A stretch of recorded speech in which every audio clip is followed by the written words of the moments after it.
Hi friends, எல்லோருக்கும் வணக்கம். எல்லோரும் எப்படி இருக்கீங்க? நலமா இருப்பீங்கன்னு நினைக்கிறேன். சனி ஞாயிறு லீவு கிடைச்சாலே பெருசாக தோணும். இதில் திங்கள் செவ்வாய் சேர்த்து லீவு கொடுத்துட்டோம். ஒரே தெரியா புதன்கிழமை வா நீ அப்படின்னு சொல்லும் போது எப்படி இருக்கும்? அது மாதிரி தான் காலையில் எனக்கு மெசேஜ் வந்துச்சு வேலை இடத்துலேருந்து. அடிபுடி எனக்கு அதுக்கப்புறம் தூக்கமே வரல. எழுந்திரிச்சு என்னடா சமைக்கலாம், ஆடா கோழியா என்ன செய்யலான்னு பார்த்தப்ப ரெண்டுத்தையும் சமைக்கலான்னு சொல்லிட்டு மட்டன் பிரியாணி, சிக்கன் லாலிபப்பு, இது லெக் பீஸ் போட்டு தந்தூரி வச்சுட்டு வெங்காய ரைத்தா தான் வச்சுருந்தேன். அதுக்கப்புறம் எப்போ சாப்பிட்டாலும் ஒரு ஸ்வீட் சாப்பிட்ணுன்னு இப்போலாம் தோணுது. அதுக்காக பால் பாயசம் வச்சேன். அதை என் ஃப்ரெண்டுகிட்ட சொல்லும் போது அவங்க சொல்கிறாங்க, இந்த மாதிரி சாப்பிடணும்னு தோணுச்சுன்னா சுகர் வரதுக்கான அறிகுறி, ஜாக்கிரதையாருன்றாங்க. இது எந்த அளவுக்கு உண்மைன்னு தெரியல, தெரிஞ்சால் கமெண்ட்டில் சொல்லுங்கள்.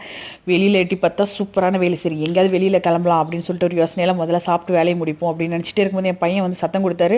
அவர் ஃப்ரெண்ட்ஸுங்களோட ஏதோ நாடகம் போட போகிறாரா. அதில் இவருக்கு நம்ம ஊர் இந்தியன் போலீஸ் வேஷமாக நீ தான் உயரமாக இருக்கே அதை செய்யணும்னு சொன்னாங்களா. அதனால் அந்த மாதிரி ட்ரெஸ் பண்ணிட்டு நான் போகிறேன்னு சொல்லிட்டு சோறை போடுங்கன்னு சொல்லி பருப்புறுத்தினாரு. அவருக்கு சோறை போட்டு அவரை கிளப்பி விட்டுட்டு நானும் என்ஜாய் பண்ணுறேன். நீங்களும் என்ஜாய் பண்ணுங்கள், ரெஸ்ட் எடுங்க. அடுத்த வீடியோவில் பார்க்கலாம்.